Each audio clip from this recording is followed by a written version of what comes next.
Late August 1944, 04545 hours, German Coastal Observation Post, Pas-de-Calais, France.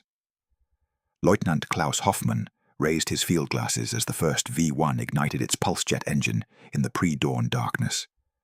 The distinctive roar, like a motorcycle engine amplified 1,000 times, echoed across the launch site as the flying bomb climbed toward England, its tail glowing orange against the fading stars. He had watched hundreds of launches. This morning would be different. Hoffmann tracked the weapon as it leveled off at 700 meters, crossing the French coastline at 640 kilometers per hour. Standard trajectory. Normal flight characteristics. The V-1 disappeared into the morning haze over the English Channel, and Hoffmann lowered his glasses, preparing to log another successful launch. Then the horizon erupted. Through the haze, 30 kilometers distant, he saw the flash, brief, white, impossibly bright. The V-1 had detonated mid-air. No British fighter visible, no barrage balloon cables in that sector.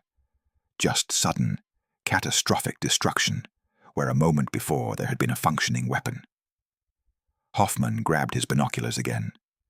Another V-1, launched 3 minutes earlier, was crossing the English coast.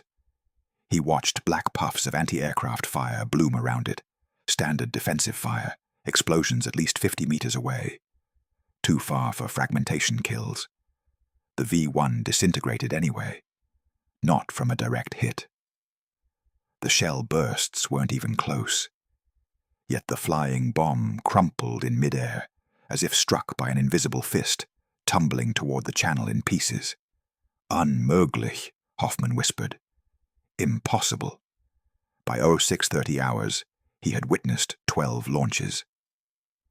9 had been destroyed over the coastal gun belt. 9. The mathematics made no sense. Anti-aircraft guns couldn't achieve those hit rates against fast-moving cruise missiles. The shells were exploding in proximity to the V-1s, not impacting them, yet somehow the weapons were dying. Hoffmann's field telephone rang. The voice on the other end was strained, urgent. Observation Post 4, report your count. 12 launched. 9 destroyed, Herr Hauptmann, all over the British coastal batteries. Silence on the line. Then, confirmed. All observation posts reporting similar rates. Continue monitoring. The line went dead. Hoffmann returned to his telescope. Another V-1 crossed into British airspace. More black puffs. Another kill. The shells weren't hitting the missiles. They were exploding nearby, somehow sensing proximity.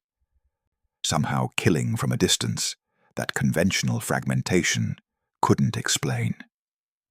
By midday, the reports flowing into Flak Regiment 155W, headquarters, painted a picture that violated every principle of ballistic warfare.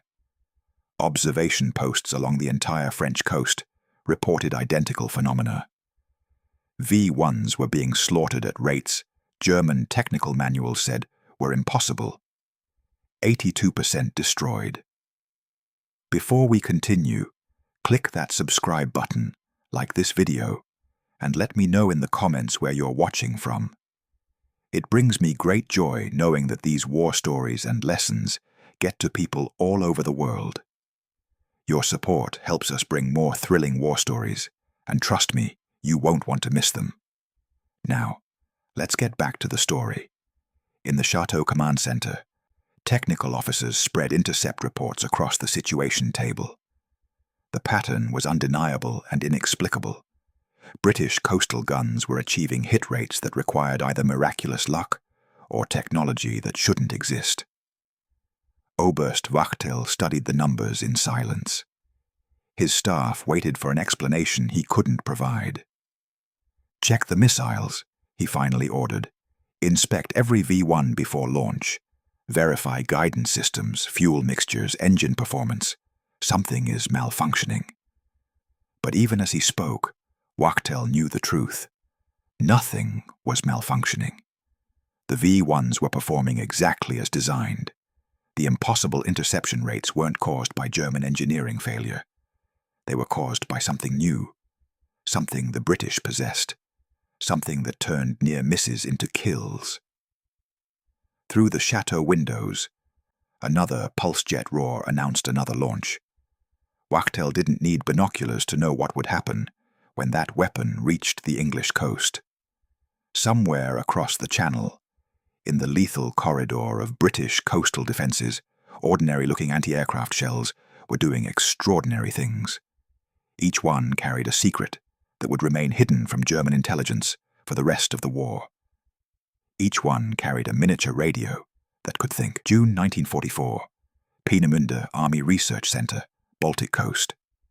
Dr. Robert Lusser stood before the engineering briefing board, chalk in hand, sketching the ballistic problem that made the V-1 nearly invulnerable to conventional air defense. "Gentlemen, consider the mathematics," he began, underlining a series of calculations. "Our Vergeltungswaffe travels at 640 kilometers per hour, at variable altitudes between 600 and 2,700 meters.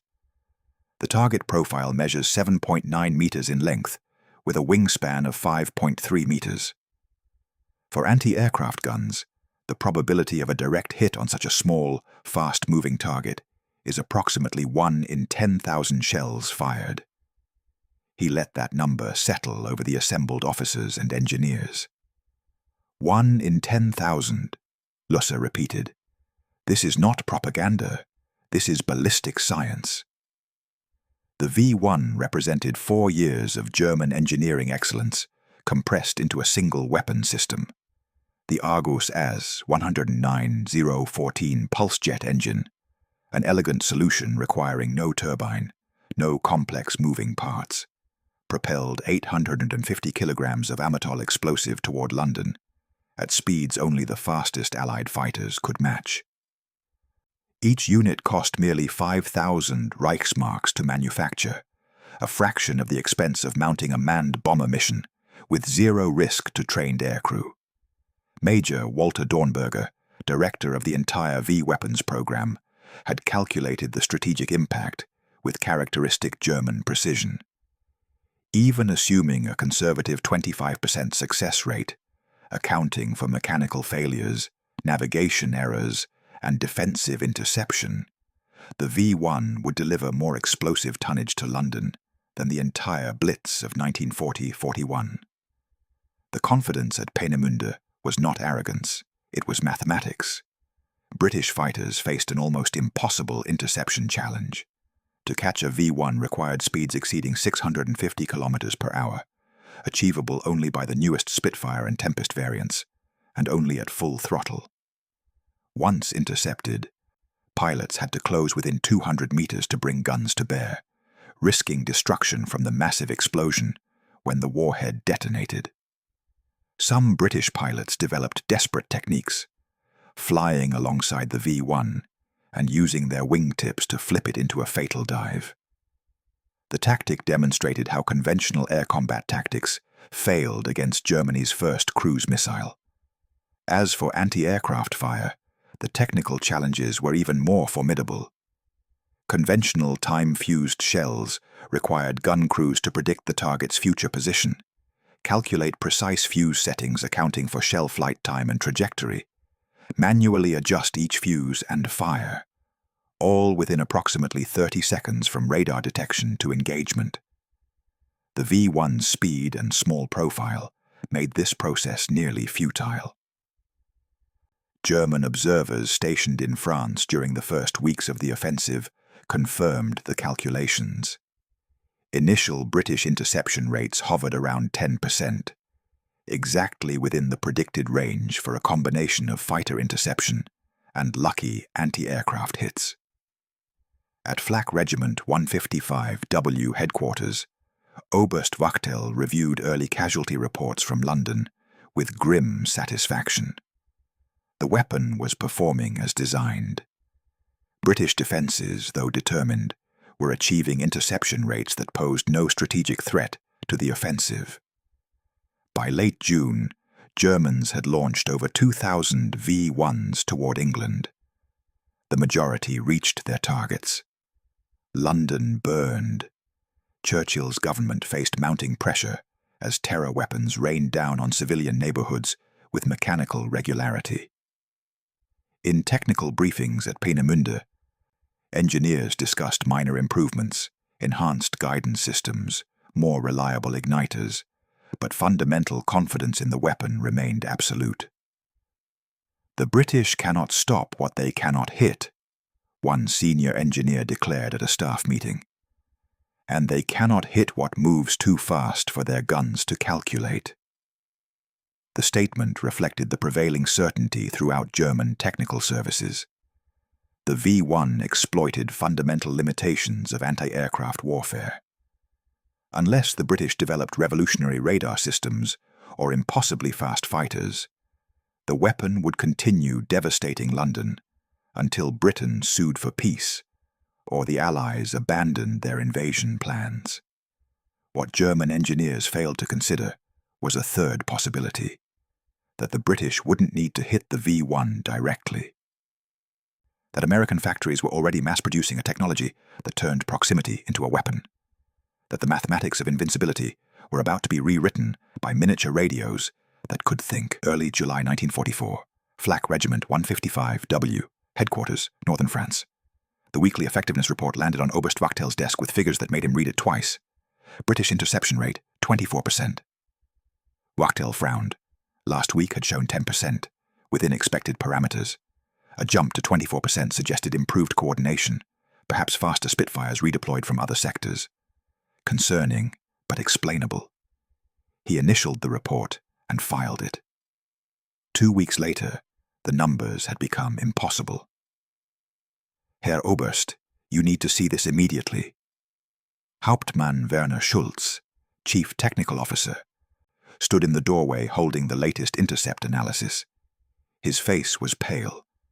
Wachtel took the document. His eyes went directly to the summary line. British interception rate, 46%. There must be an error in... "No error, sir. Confirmed by all observation posts. And there's something else." Schulz spread additional papers across the desk. "British ammunition expenditure. Our observers are reporting impossibly low shell counts per kill. Coastal batteries are destroying V-1s with an average of 40 rounds fired per target." Wachtel stared at him. 40 rounds? "Yes, sir." That's... Wachtel calculated mentally.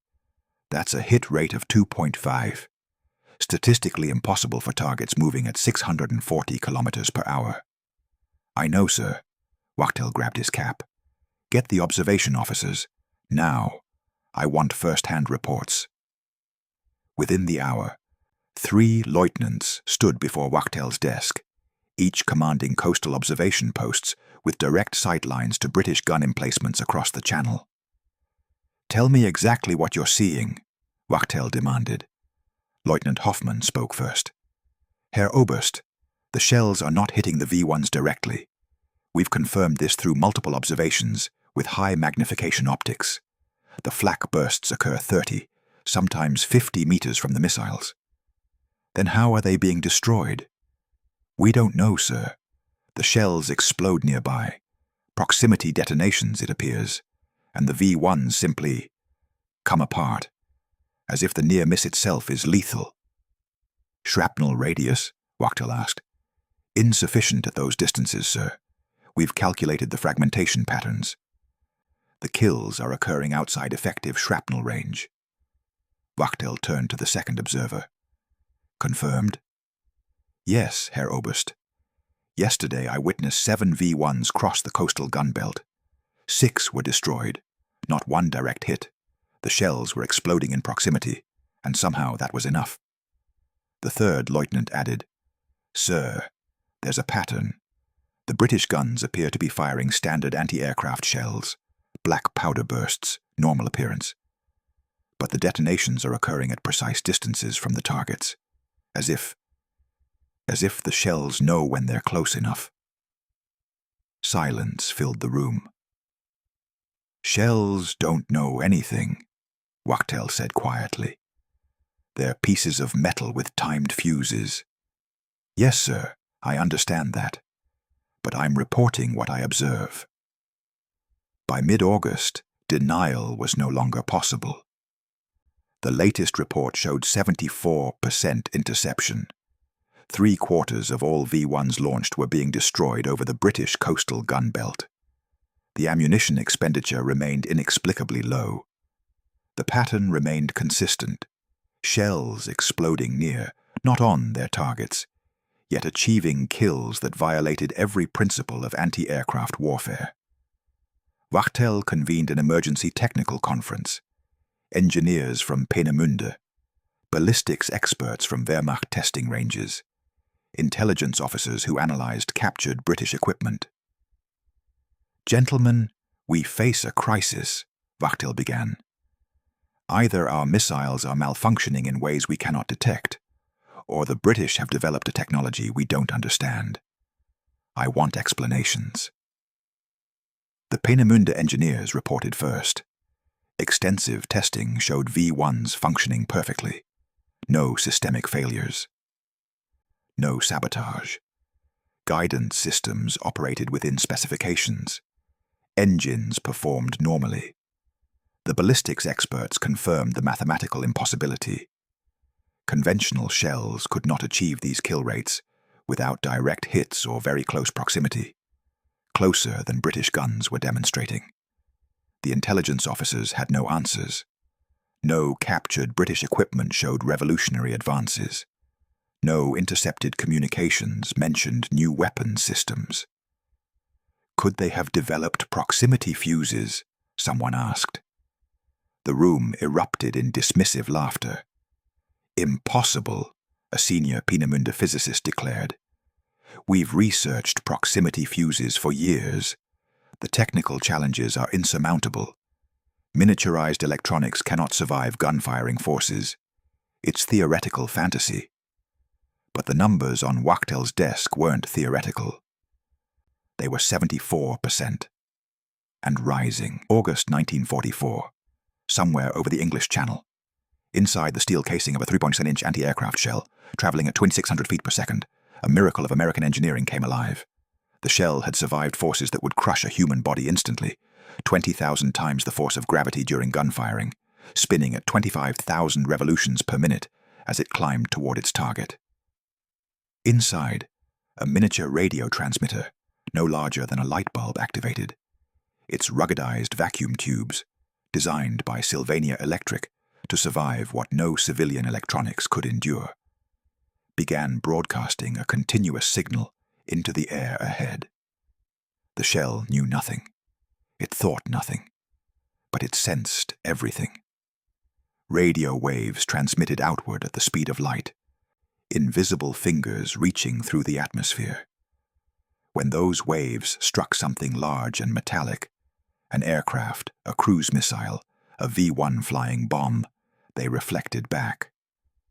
The time delay between transmission and reception told the shell exactly how far away the target was.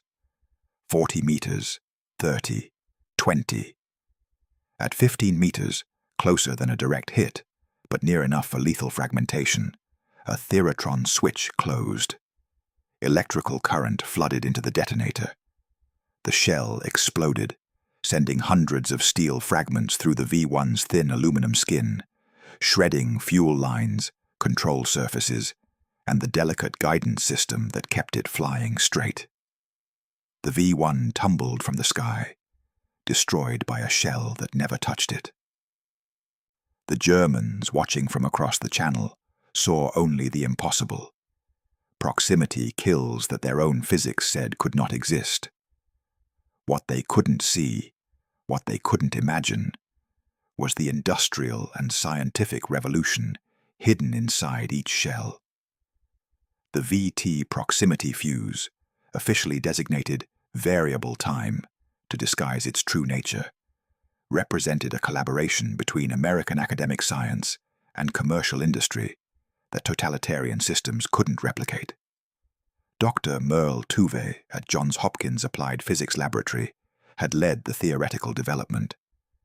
But theory meant nothing without mass production. Sylvania Electric had transformed hearing aid tube technology into ruggedized components that could survive artillery forces. Engineers reinforced filaments, strengthened glass envelopes, and redesigned every element to withstand accelerations that would shatter conventional electronics. They succeeded. The miniature tubes worked after experiencing forces equivalent to being dropped from 200 miles high. Western Electric developed batteries that could remain dormant for years in storage, then activate instantly when needed, stable through temperature extremes, moisture, rough handling, and the violent shock of gun firing. National Carbon Company created specialized detonators that wouldn't accidentally trigger from vibration or impact, but would fire reliably when commanded by the electronic circuit. The Radio Corporation of America designed the transmitter circuitry, a miniature radio station compressed into a space smaller than a coffee cup, broadcasting and receiving signals while spinning at rates that would blur a propeller into invisibility. Each component seemed impossible individually. Together, integrated into a single device that fit inside a standard artillery shell, they represented a technological leap German scientists had dismissed as fantasy.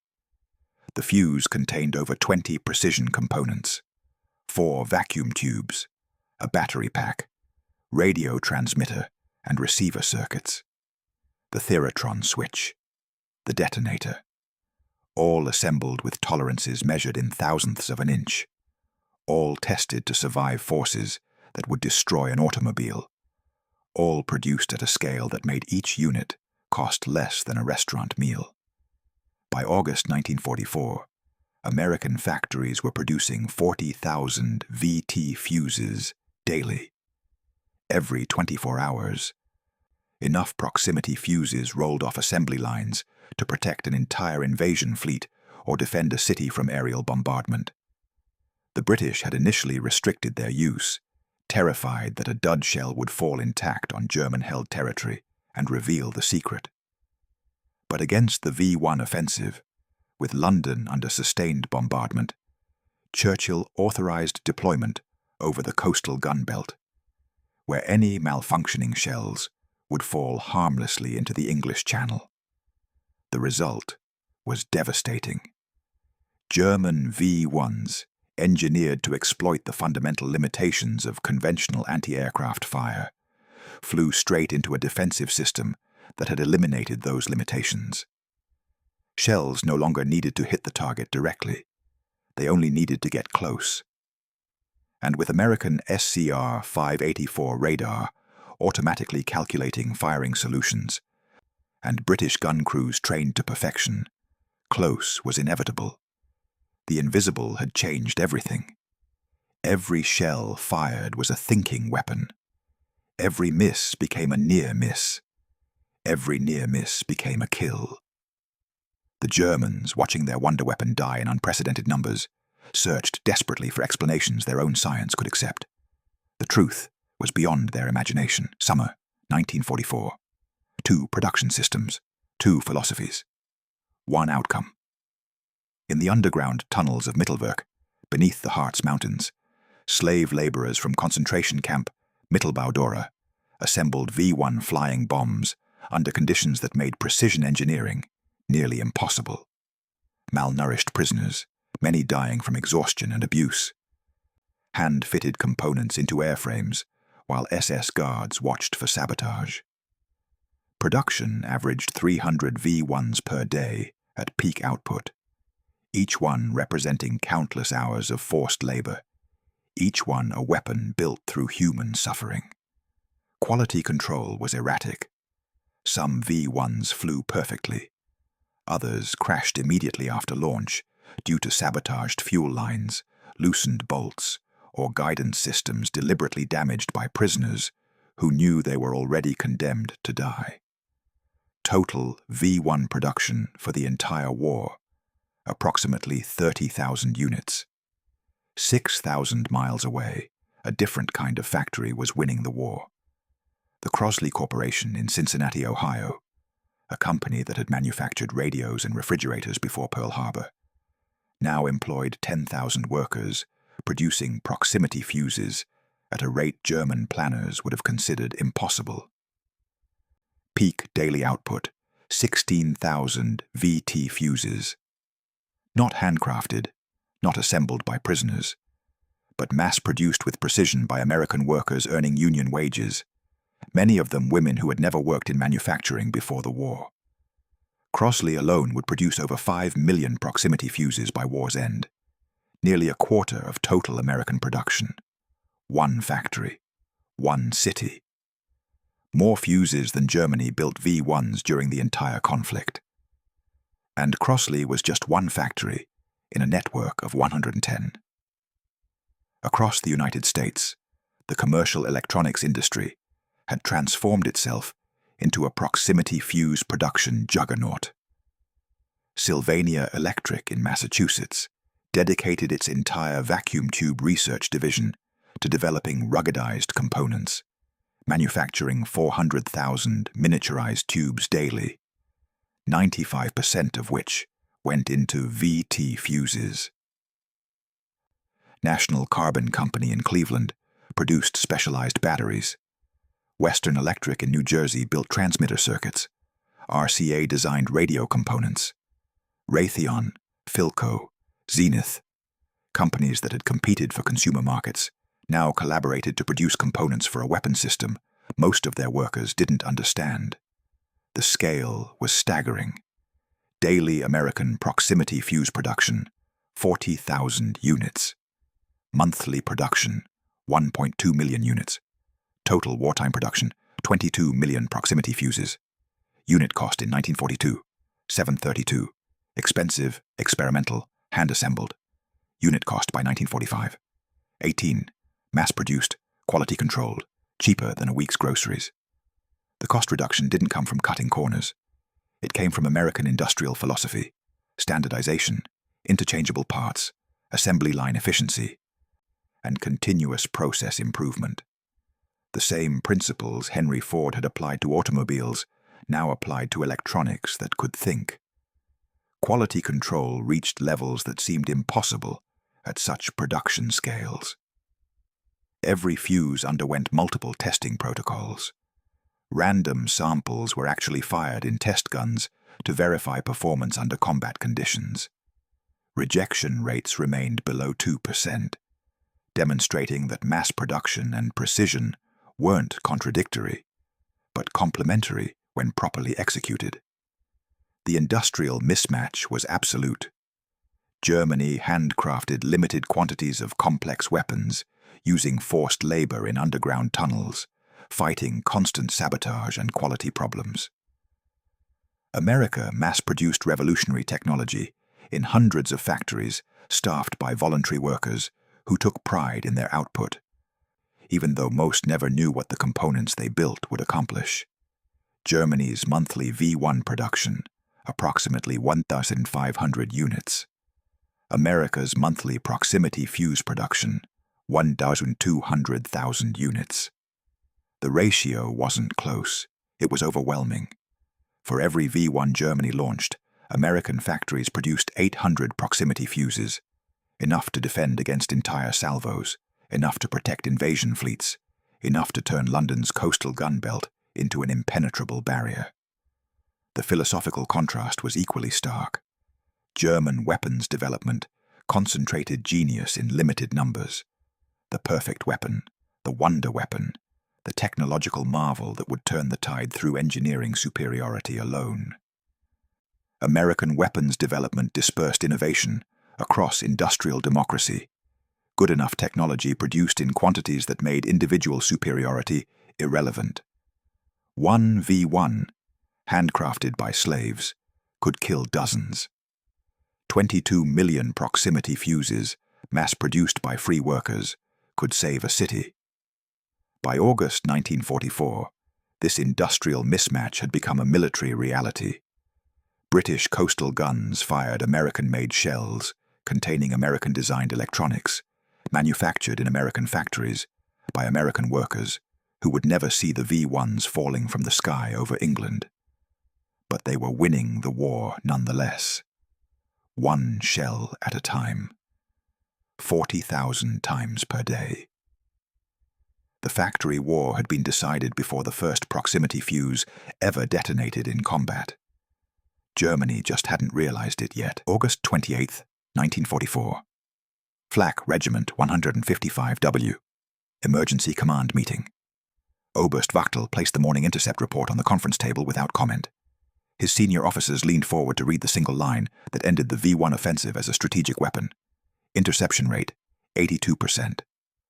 "This is from one observation post?" someone asked hopefully. "All posts," Wachtel replied. "Confirmed across the entire launch sector. Of 97 V-1s launched today, 79 were destroyed over the British coastal gun belt. 18 reached London." The room fell silent. 18% success rate. The weapon designed to terrorize Britain into submission was now being slaughtered at rates that made continued operations militarily pointless. "We've tried everything," Hauptmann Schultz said, his voice hollow. He gestured to the tactical log spread before them, a chronicle of desperation. "Altitude variations. No effect. The British guns track and kill at 600 meters as effectively as 2,700. Weather exploitation. Fails. They're using radar that penetrates cloud cover. Night launches. Worse. Their systems actually perform better in darkness when visual observers aren't needed." Another officer spoke up. "We modified launch timing to create saturation attacks, multiple V-1s arriving simultaneously to overwhelm defenses." "Result?" Wachtel asked, though he already knew. "They destroyed them sequentially. Their radar tracks multiple targets. Their guns engage faster than we calculated possible. The saturation theory assumed conventional fire control. Whatever system they're using doesn't follow conventional limitations." Wachtel walked to the wall map showing the British coastal gun belt, a 100-kilometer arc of anti-aircraft batteries stretching from Dover to Portsmouth. Intelligence had marked every known gun position. What they hadn't marked, what they couldn't see, was the invisible curtain of radio waves that turned that arc into a killing field. "The mathematics are clear," Wachtel said quietly. "We cannot sustain an offensive with 18% effectiveness. The resources, the launch sites, the production facilities, all dedicated to a weapon that no longer reaches its target." Unknown to Wachtel, the British had created a defensive system that represented the future of warfare. SCR-584 radar systems automatically detected incoming V-1s the moment they crossed the French coast, calculating speed, altitude, and trajectory with precision no human observer could match.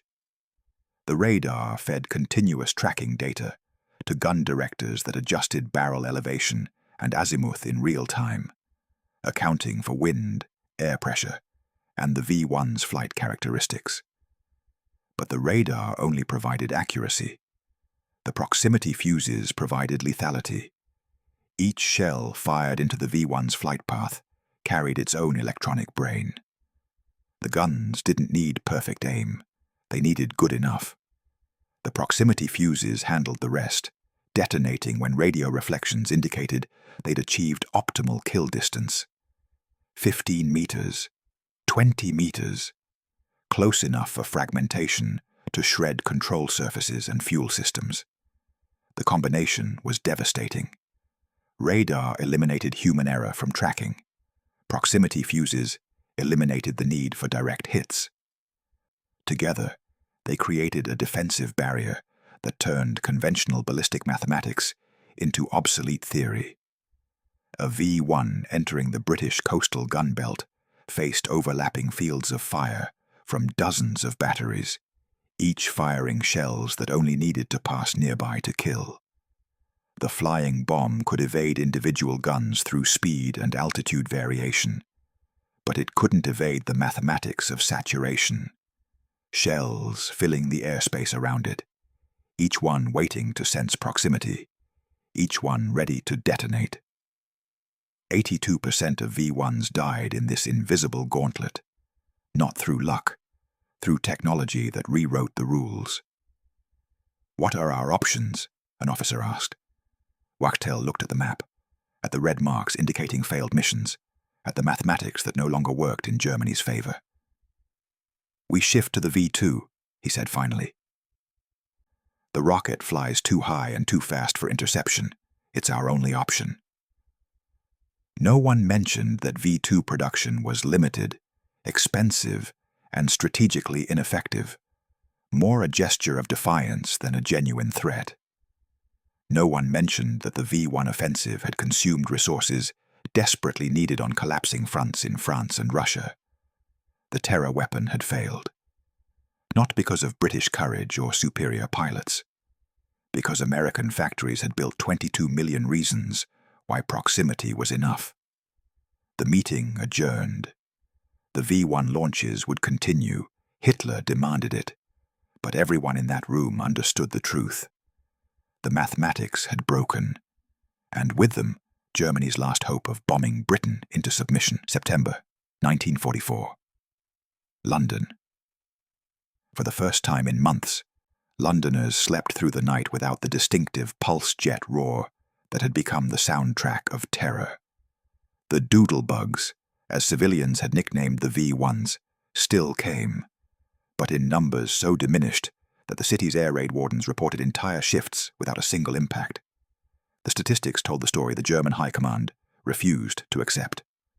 June 1944. 252 V-1s launched. Approximately 1,600 reached London. July, 4,261 launched. Roughly 1,200 reached the city. August, peak defensive effectiveness, 74% average interception rate. September, the offensive sputtered. Launch sites in France were being overrun by Allied advances. The coastal gun belt continued its methodical slaughter of any V-1 that crossed the Channel. Of the 9,521 V-1s launched from ground sites against Britain during the entire campaign, only 2,515 reached London, 26%. The remaining 7,006 were destroyed by fighters, coastal guns, or mechanical failure. The proximity fuse alone accounted for thousands of kills that conventional defenses could never have achieved. British casualties: 6,184 dead, 17,181 injured. Tragic numbers, devastating for the families affected, but a small fraction, of what German planners had projected. General Frederick Pyle, commanding Anti-Aircraft Command, later calculated that without American proximity fuses, V-1 casualties would have been 4 to 5 times higher. Perhaps 25,000 dead, perhaps 80,000 wounded. The proximity fuse had saved London from the devastation Hitler envisioned. But Germany wasn't finished yet. At Peenemünde, engineers accelerated production of the V-2 rocket, a weapon that flew too high and too fast for any interception. The V-2 reached the edge of space, traveling at supersonic speeds, striking without warning. No proximity fuse could catch it. No fighter could pursue it. No radar could provide enough warning for civilians to take shelter. Yet the V-2, for all its technological superiority, was a strategic dead end. Each V-2 cost 119,600 Reichsmarks, 24 times the cost of a V-1.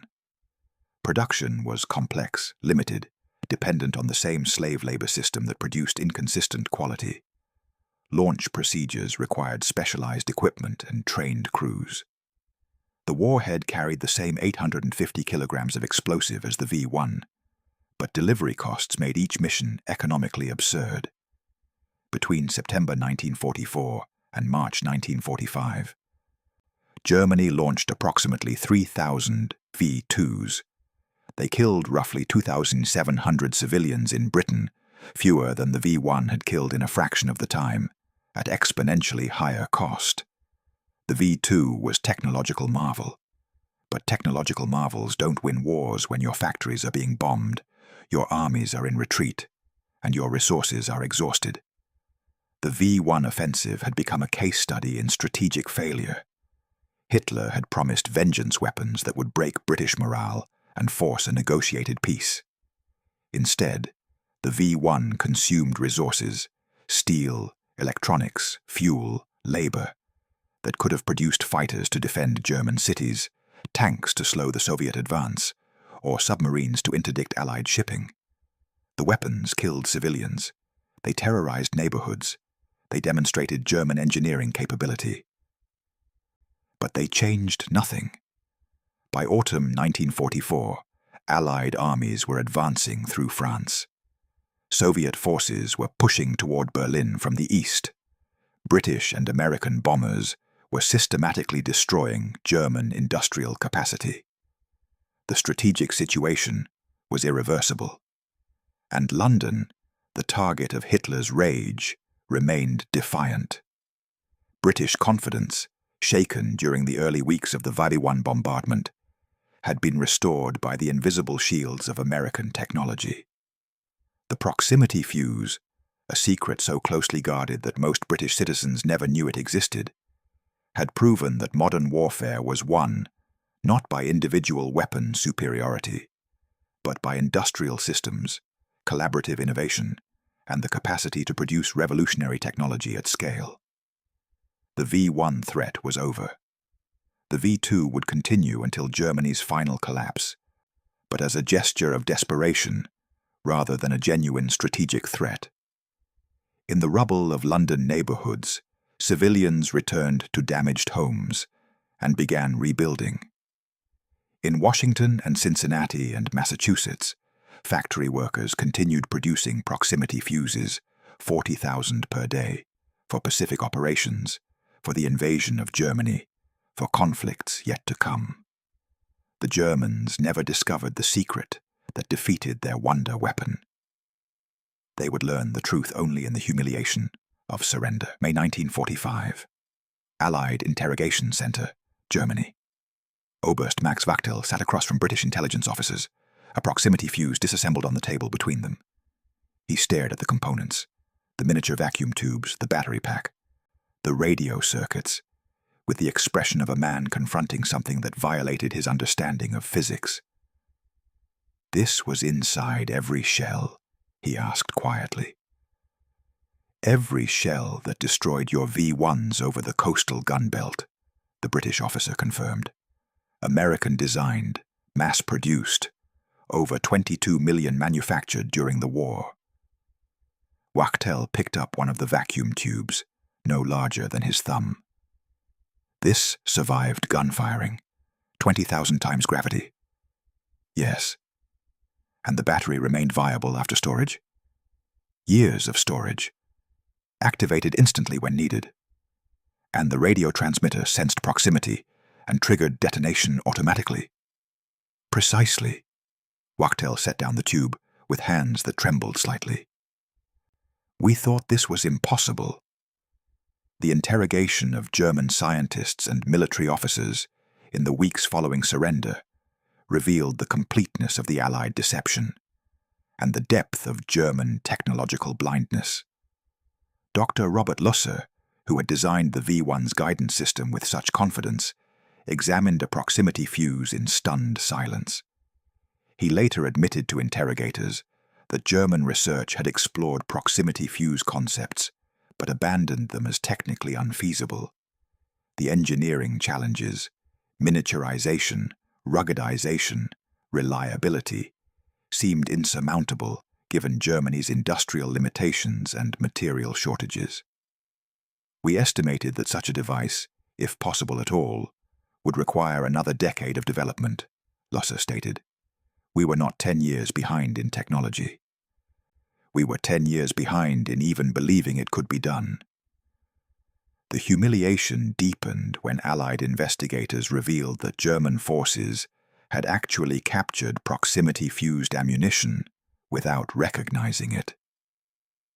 During the Battle of the Bulge in December 1944, Wehrmacht units overran American ammunition dumps containing thousands of VT-fused shells. German ordnance officers examined the captured shells, noted the unusual fuse assemblies, and filed reports describing them as improved time fuses or enhanced mechanical igniters. Not one German analyst recognized the captured shells as proximity fuses. Not one engineer disassembled a fuse to discover the radio transmitter inside. The evidence had been literally in their hands, and their fundamental assumption that proximity fuses were impossible blinded them to the truth before their eyes. "We saw what we expected to see," a German technical officer admitted during interrogation. "We had concluded such devices couldn't exist. So when we examined captured shells, we interpreted the components within the framework of what we believed possible. We didn't imagine Americans had solved problems we considered unsolvable."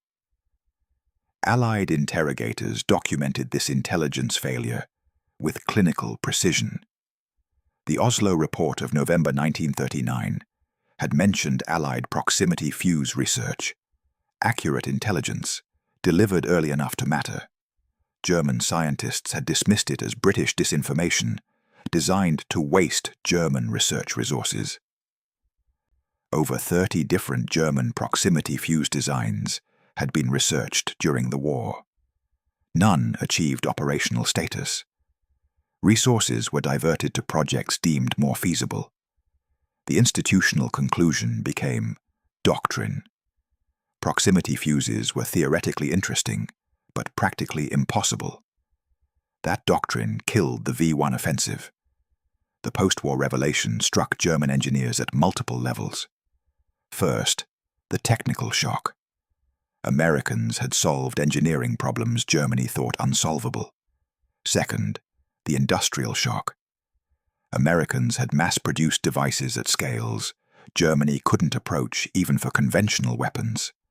Third, the conceptual shock. The defeat wasn't tactical. Germany hadn't lost because of poor strategy or unfortunate timing. They'd lost because American industrial democracy could accomplish what German totalitarian engineering couldn't: systematic collaboration between academic science, commercial industry, and voluntary labor. Dr. Merle Tuve, who led proximity fuse development at Johns Hopkins, later reflected that success came from distributed innovation. Hundreds of companies contributing components. Thousands of engineers solving individual problems.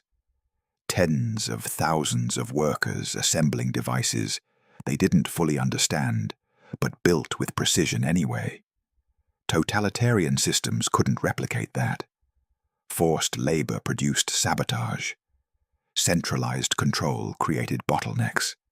Scientific arrogance dismissed possibilities that contradicted approved doctrine.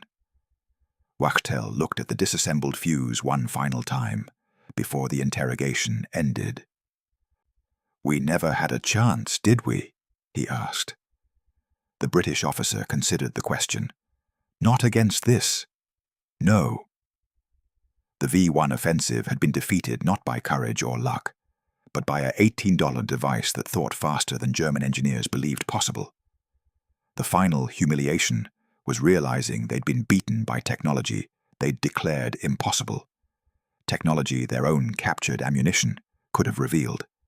If only they'd been willing to believe. The proximity fuse never appeared in newsreels.